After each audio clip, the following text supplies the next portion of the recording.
So dear students, in this part I will explain you the graph between photoelectric current and intensity of light. Actually, in photoelectric equation means whatever the photoelectric effect, in this there are three graphs. Those are very important. So one of them is that effect of intensity. So whenever you have to whenever they ask about these graphs, means the effect of intensity in your examination, so you have to keep in mind what is intensity. Intensity actually the number of photons falling per unit area, means आप बोलते हो ना कि कितना intense है. Intense means density बहुत ज़्यादा, means जो फॉलिंग फोटॉन्स हो रहे हैं उनकी डेंसिटी बहुत ज़्यादा हो. तो जब उनकी डेंसिटी ज़्यादा होती है तो मीन्स आप बोलते हो कि वो लाइट ज़्यादा इंटेंस है. ठीक है ना. जैसे फोटॉन्स किसी एक पर्टिकुलर यूनिट एरिया पे गिर रहे हैं तो नंबर ऑफ़ फोटॉन्स जितने ज़्यादा गिरेंगे मीन्स उतने ज़्यादा उसकी इंटेंसिटी होती है. तो इंटेंसिटी को हम एज ए ब्राइटनेस नहीं मानते हैं. तो आप लोग मानते हो कि जिसकी ब्राइटनेस ज़्यादा है इंटेंसिटी ज़्यादा, नहीं. इंटेंसिटी का मतलब होता है बेटा कि किसी पर्टिकुलर यूनिट एरिया पे कितने नंबर ऑफ़ फोटॉन्स जो हो रहे हैं गिर रहे हैं. अगर ज़्यादा फोटॉन्स गिरे तो इंटेंसिटी ज़्यादा है और कम फोटॉन्स गिरे तो इंटेंसिटी कम है. तो ये हमारा एक proper operator means connecting diagram है, जो कि हम बोलते हैं कि इलेक्ट्रिसिटी के लिए इसका सर्किट डायग्राम. तो इस तरह से कि ये कैथोड है, ये एनोड है. एनोड को हमने पॉजिटिव से एनोड को हमने पॉजिटिव दिया है, कैथोड को हमने नेगेटिव पोटेंशियल से कनेक्ट किया है. तो since anode is positive potential, तो यहाँ से फोटॉन गिरता है तो फोटॉन आके कैथोड प्लेट पे गिरेगा, इलेक्ट्रॉन्स को आउटर मोस्ट इलेक्ट्रॉन को एक्साइट करेगा. फिर एक्साइट होने के बाद फिर यहाँ से इलेक्ट्रॉन्स इजेक्ट होंगे, और जैसे इलेक्ट्रॉन इजेक्ट होंगे ये पॉजिटिव पोटेंशियल यहाँ से इन इलेक्ट्रॉन्स को अपनी तरफ खींच लेगा और कुछ एक्सेलरेशन प्रोवाइड करेगा इन इलेक्ट्रॉन्स को. इस कुछ एक्सेलरेशन के साथ ये इलेक्ट्रॉन किस साइड में जाएंगे, एनोड की तरफ में प्रोसीड करेंगे. ठीक है. तो यही होता है पूरा. अब इसमें जितना नंबर ऑफ़ फोटॉन्स आप इंटेंसिटी बढ़ाते जाओगे, इंटेंसिटी मतलब जो यहाँ पे फोटॉन गिर रहे हैं, इंसिडेंट फोटॉन्स लाइट पार्टिकल्स जो गिर रहे हैं कैथोड प्लेट पे, इसको आप बढ़ाते जाओ. जितना बढ़ाते जाओगे उतना ज़्यादा यहाँ से इलेक्ट्रॉन को एक्स्ट्रा एनर्जी गेट होगी, और जितना ज़्यादा एक्स्ट्रा एनर्जी गेट होगी उतना ज़्यादा यहाँ से इलेक्ट्रॉन्स निकलेंगे. तो यहाँ पर जो हम इंटेंसिटी की बात करेंगे तो उसमें फ्रिक्वेंसी को कांस्टेंट रखेंगे. मीन्स जिस सोर्स से लाइट आ रही है उस सोर्स को हम फिक्स रखेंगे. यहाँ से सोर्स से आने वाली लाइट हमारी चेंज नहीं होनी चाहिए. मीन्स हमको फ्रिक्वेंसी को फिक्स रखना है. फ्रिक्वेंसी कब फिक्स रहेगी, जब हमारा सोर्स फिक्स है. ठीक है ना. तो हम सोर्स को फिक्स रखेंगे. इंटेंसिटी ज़्यादा होगी तो क्या हो जाएगा, जैसे जैसे लाइट की इंटेंसिटी नंबर ऑफ़ फोटॉन्स ज़्यादा होंगे क्या होगा, इंटेंसिटी मीन्स यहाँ से इजेक्टेड इलेक्ट्रॉन की वैल्यू बढ़ती जाएगी. तो यहाँ से इजेक्टेड इलेक्ट्रॉन की वैल्यू बढ़ती जाएगी. मीन्स इंटेंसिटी ऑफ लाइट जैसे जैसे आपकी ज़्यादा हो रही है, फोटो इलेक्ट्रिक करंट जो यहाँ से प्रोड्यूस हो रहा है, number of emitted electrons ejected electrons वो बढ़ते जा रहे हैं. जैसे जैसे आप इंटेंसिटी ऑफ लाइट बढ़ाओगे फोटो इलेक्ट्रिक करंट आपका इंक्रीज़ होता चला जाएगा. बेटा हम बात करेंगे इफ़ेक्ट ऑफ पोटेंशियल की. ठीक है ना. पोटेंशियल का इफ़ेक्ट कैसे ग्राफ बनाएंगे, तो इसका जो ग्राफ बनेगा बेटा ये इस तरह से बनता है कि इसमें हम फर्स्ट ऊपर फोटो करंट जैसे ऊपर लिया था हमने फर्स्ट वाले ग्राफ में, इसमें भी हम लेंगे फोटो करंट जैसे यहाँ लिया है. एंड देन एक्स एक्सिस पे हम लेंगे anode potential. Anode potential in the sense अभी आपने ऊपर सर्किट देखा जैसे ये है, ये पॉजिटिव पोटेंशियल है, तो ये पॉजिटिव पोटेंशियल है, ये आपका एनोड पोटेंशियल है. अब एनोड पोटेंशियल का मतलब बेटा होता है कि जितना ज़्यादा यहाँ पे पॉजिटिव टर्मिनल पॉजिटिव पोटेंशियल बढ़ाते जाओगे उससे क्या होगा, उतना तेज़ी के साथ यहाँ पे पॉजिटिव पोटेंशियल डेवलप होगा एनोड पे, और जितना पॉजिटिव यहाँ पे डेवलप होगा उतना ज़्यादा तेज़ी के साथ ये इलेक्ट्रॉन्स को अपनी तरफ अट्रैक्ट करेंगे. मीन्स उतना ये इलेक्ट्रॉन को एक्स्ट्रा एक्सेलरेशन प्रोवाइड करेंगे. जितना पॉजिटिव पोटेंशियल प्रोवाइड होगा उतना यहाँ से एक्स्ट्रा एक्सेलरेशन इलेक्ट्रॉन्स गेट करेंगे. तो जो ये इलेक्ट्रॉन्स एक्स्ट्रा एक्सेलरेशन गेट करेंगे इसका मतलब क्या हो गया बेटा कि ये जितनी तेज़ से फ्लो करेंगे, जितनी तेज़ से इलेक्ट्रॉन फ्लो करेंगे उतना ज़्यादा आपका करंट इंक्रीज़ होता चला जाएगा. तो इनकी भी एक लिमिट होती है कि ऐसा नहीं कि आप बढ़ाते जाओ और यहाँ से नंबर ऑफ़ इलेक्ट्रॉन्स की स्पीड कंटिन्यू बढ़ती जाए, ऐसा तो होगा नहीं. एक लिमिट तक ये बढ़ेंगे. तो इसी में हम बोलेंगे कि इस पोटेंशियल को हमने यहाँ पे क्या किया, पोटेंशियल को हम यहाँ पे रेजिस्टर लगा के पोटेंशियल को चेंज करेंगे, और जैसे पोटेंशियल हमारा बढ़ता जाएगा स्पीड इलेक्ट्रॉन्स की जो होती है वो बढ़ती चली जाएगी. उसी का हम एक ग्राफ प्लॉट करते हैं. तो हमने देखा कि यहाँ पर एक ग्राफ प्लॉट किया, जिसमें ग्राफ भी हमने प्लॉट किया है anode potential versus photo current. तो पॉजिटिव पोटेंशियल में हम देखते हैं ज़ीरो तो दोगे नहीं, ठीक है ना।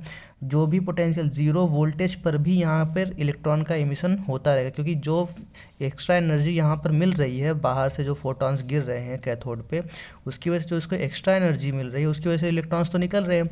मतलब इवन आपने यहाँ पे पोटेंशियल नहीं भी कनेक्ट किया है फिर भी यहाँ से करंट का फ्लो होना स्टार्ट हो जाएगा। उसका रीज़न है क्योंकि बेटा यहाँ पर ऑलरेडी इलेक्ट्रॉन बाहर निकलेंगे, तो आपको कुछ ना कुछ इलेक्ट्रॉन यहाँ पे हमेशा मिलेंगे, ठीक है ना। कुछ ना कुछ करंट्स यहाँ पे आपको हमेशा मिलेगी फोटॉन्स की वजह से।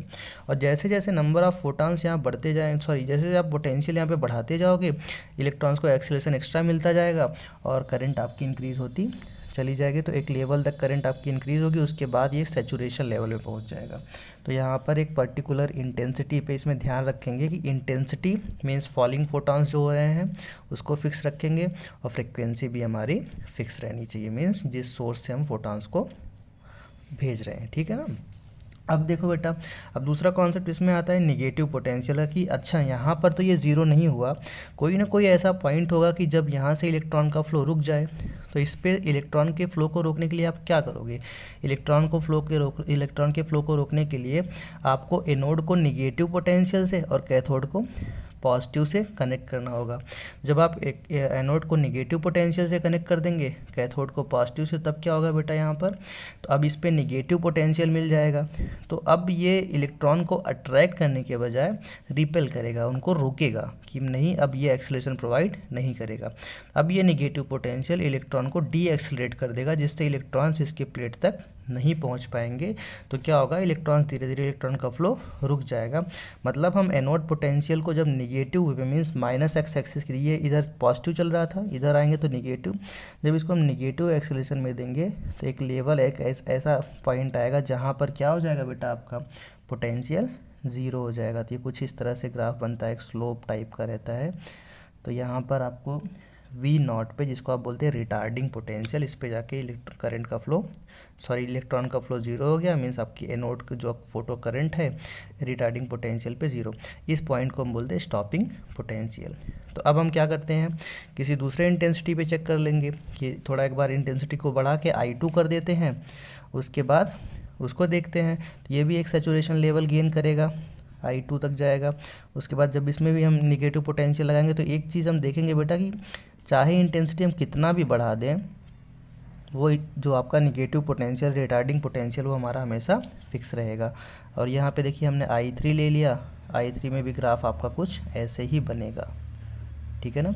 जो स्टॉपिंग पोटेंशियल वो हमेशा आपका फिक्स रहेगा। तो ये ग्राफ हो जाएगा बेटा, इंटेंसिटी और फ्रिक्वेंसी को हम फिक्स करके किसके बीच में ग्राफ प्लॉट किए हैं, फोटो करंट और एनोड पोटेंशियल का ग्राफ। अब इस पार्ट में हम बात करेंगे बेटा effect of frequency of incident radiation on stopping potential. Means अभी जो आपने देखा स्टॉपिंग पोटेंशियल फिक्स आ रहा था जब आपने इंटेंसिटी को फिक्स किया था, ठीक है ना, और फ्रिक्वेंसी को भी आपने फिक्स किया था। तो आपने देखा कि इंटेंसिटी को जब हमने बढ़ा दिया बट स्टॉपिंग पोटेंशियल हमेशा फिक्स रहता है। मीन्स आप बोल सकते हो कि फोटो इलेक्ट्रिक इफेक्ट में हम इंटेंसिटी को कितना भी इंक्रीज़ कर दें, इंटेंसिटी को हम चेंज करेंगे बट हमको किसी एक पर्टिकुलर मटेरियल के लिए, पर्टिकुलर सिस्टम के लिए फ्रिक्वेंसी को अगर हम फिक्स किए हैं तो हमको स्टॉपिंग पोटेंशियल हमेशा फिक्स मिलता है। लेकिन वो क्वेश्चन अगर आपसे करे कि मान लो अगर फ्रिक्वेंसी को हम चेंज कर दें तब क्या होगा, if we change the frequency what will happens then what will, कैसे हम करेंगे बेटा, तो उसके लिए जब हम फ्रिक्वेंसी को चेंज करेंगे तो क्या हो जाएगा बेटा, कि फ्रिक्वेंसी को हम चेंज करेंगे तो उसमें ये हो जाएगा कि नंबर ऑफ़ फोटो इलेक्ट्रॉन्स यहाँ पे ज़्यादा गिराएंगे या कम गिराएंगे उसके हिसाब से। अच्छा, जितना ज़्यादा फोटो यहाँ पे इंटेंसिटी कम होगी उतना ज़्यादा यहाँ से इमिशन इलेक्ट्रॉन का कम होता जाएगा, और जितना ज़्यादा फ्रिक्वेंसी ज़्यादा होगी उतना ज़्यादा इमिशन यहाँ पर ज़्यादा होता चला जाएगा। अब जितने ज़्यादा इलेक्ट्रॉन्स रुकेंगे उनके फ्लो को रोकने के लिए, जितने ज़्यादा यहाँ से इलेक्ट्रॉन्स निकलेंगे उनके फ्लो को रोकने के लिए उतना ही ज़्यादा यहाँ पे नेगेटिव पोटेंशियल आपको देना पड़ेगा जिससे ये रिपेल हो, क्योंकि ये हाई एनर्जेटिक होंगे, क्योंकि अब इसको एक्स्ट्रा एनर्जी मिल रही है। अब एक्स्ट्रा एनर्जी मिलेगी तो ये हाई एनर्जेटिक होंगे। अब इनको रोकने के लिए आपको एक्स्ट्रा पोटेंशियल यहाँ पे नेगेटिव पोटेंशियल देना पड़ेगा। अभी नेगेटिव पोटेंशियल एक्स्ट्रा करने के लिए आपको क्या करना होगा, ये डिपेंड करेगा फ्रिक्वेंसी पे। तो आपने मान लो जैसे फ्रिक्वेंसी रखा, पहली फ्रिक्वेंसी पे ले लिया एक, और उस फ्रिक्वेंसी पे आपको स्टॉपिंग पोटेंशियल मीन्स करंट का इक्वेशन तो यही बनेगा, मीन्स यहाँ पर करंट है और यहाँ पर क्या है बेटा आपका एनोड पोटेंशियल, ठीक है ना। जिसको आप बोलते हो पोटेंशियल, एनोड पोटेंशियल ए पर जो आपका बना हुआ है। ठीक है, अब यहाँ पे हम देखेंगे कि एक पर्टिकुलर फ्रिक्वेंसी पर हमको जो मिल रहा है, इस तरह से कोई इक्वेशन मिला, ये कटिंग पॉइंट फ्रिक्वेंसी न्यू 1, इस फ्रिक्वेंसी पे हमको स्टॉपिंग पोटेंशियल क्या मिलेगा, V01। ठीक है ना, और ये आपका सेचुरेशन करंट है जिसको आप बोलते हो मैक्सिमम करंट। यहाँ पर भी आपको मैक्सिमम करंट एक लेवल तक मिल रहा था। अब आपने को क्या करना है कि फ्रिक्वेंसी को भी चेंज कर देना है, फ्रिक्वेंसी को चेंज कर देना है, लेकिन उसको इस तरह से चेंज करना है कि बेटा ये जो सैचुरेशन करंट है वो हमेशा फिक्स बनी रहे। सैचुरेशन करंट तो वैसे भी मटेरियल अगर है तो एक लेवल तक ही इलेक्ट्रॉन्स यहाँ से निकलेंगे, सैचुरेट मतलब एक मैक्सिमम लेवल मैक्सिमम लिमिट होगी करंट की, तो वहीं तक इलेक्ट्रॉन पहुँचेंगे। तो ये सैचुरेशन लेवल हमको फिक्स करके क्या करना है, फ्रिक्वेंसी को चेंज करना है। जब हम फ्रिक्वेंसी को बढ़ाएंगे तो फिर देखते हैं कि जितना ज़्यादा फ्रिक्वेंसी बढ़ती जाएगी, मीन्स ये न्यू2 हो गया बेटा, फ्रिक्वेंसी को आपने इंक्रीज़ कर दिया। अब ज़्यादा फ्रिक्वेंसी होगी, ज़्यादा तेज़ी के साथ इलेक्ट्रॉन्स निकलेंगे, और जब ज़्यादा तेज़ी के साथ इलेक्ट्रॉन निकलेंगे तो उनको एक्स्ट्रा पोटेंशियल की नीड पड़ेगी रोकने के लिए उनको पूरी तरह से, तो उनका स्टॉपिंग पोटेंशियल क्या होगा, ज़्यादा हो जाएगा। सिमिलरली अगर थर्ड की बात करें हम, तो थर्ड में भी क्या हो जाएगा, थर्ड वाला भी जो ग्राफ बनेगा, सैचुरेशन करंट आपका यही लेवल रहेगा, और इसका जो ग्राफ बन जाएगा बेटा, दिस इज़ -V03। जैसे जैसे फ्रिक्वेंसीज बढ़ती जाएंगी वैसे वैसे क्या हो जाएगा बेटा आपका, जैसे जैसे आप फ्रिक्वेंसी बढ़ाते जाओगे स्टॉपिंग पोटेंशियल की वैल्यू क्या होती जाएगी, नेगेटिव साइड में इंक्रीज़ करती चली जाएगी, मीन्स ज़्यादा पोटेंशियल की आपको नीड पड़ेगी। तो आप यहाँ पे लिख सकते हो कि negative potential is inversely proportional to the frequency, sorry not inversely, this is directly proportional to the frequency, because जितना ज़्यादा फ्रिक्वेंसी बढ़ता जाएगा उतना ज़्यादा नेगेटिव पोटेंशियल की आपको नीड होती जाएगी। ओके, हाँ, अब यहाँ इसमें देखिए बेटा, ये हमारा लास्ट ग्राफ है स्टॉपिंग पोटेंशियल वर्सेस फ्रिक्वेंसी का। तो स्टॉपिंग पोटेंशियल वर्सेस फ्रिक्वेंसी का जो ग्राफ होता है, देखो यहाँ से जैसे जैसे आपकी फ्रिक्वेंसी बढ़ती जा रही है स्टॉपिंग पोटेंशियल आपका इंक्रीज़ होता चला जा रहा है। मतलब सिंपल सी बात है बेटा कि एक पर्टिकुलर फ्रिक्वेंसी पर जैसे आपकी फ्रिक्वेंसी बढ़ती जाएगी V0 की वैल्यू इंक्रीज होती चली जाएगी, तो आपको एक ग्राफ मिलेगा। मतलब आपको इतना पता है कि वो लीनियर होगा। कैसा होगा, जैसे जैसे आप फ्रिक्वेंसी बढ़ाते जाओगे स्टॉपिंग पोटेंशियल आपका बढ़ता जाएगा, तो एक लीनियर ग्राफ मिल गया यहाँ से। अच्छा, मैंने यहाँ से क्यों स्टार्ट किया, क्योंकि आपको पता है कि कुछ मतलब ये फ्रिक्वेंसी यहाँ से जो इलेक्ट्रॉन का एमिशन चालू होगा ये कुछ फ्रिक्वेंसी के बाद होगा। मीन्स यहाँ पे एनर्जी देते जाएंगे, जैसे ही अपने वर्क फंक्शन को क्रॉस करेगा, मैंने एग्जांपल बताया था, वर्क फंक्शन को जैसे ही अपना क्रॉस करेगा वैसे ही यहाँ से इलेक्ट्रॉन स्टार्ट होना चालू हो जाएंगे।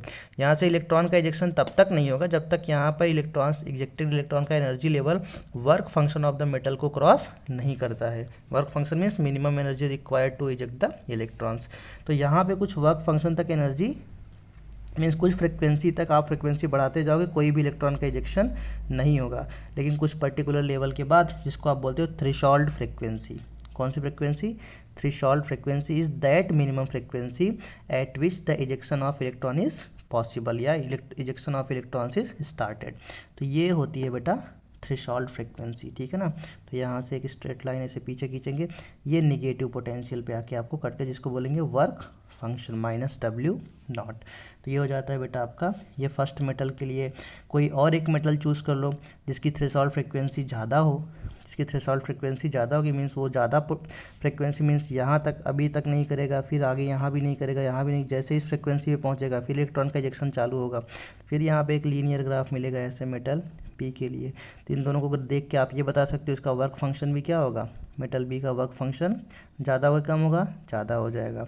इसका वर्क फंक्शन भी ज़्यादा होगा कंपेयर टू ए।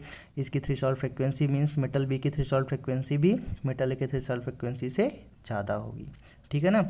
ये हमारे 4 ग्राफ हैं, graph 1, graph 2, graph 3 and graph 4। ये बहुत इंपॉर्टेंट है, इसको आप लोग समझ लेना अच्छे से।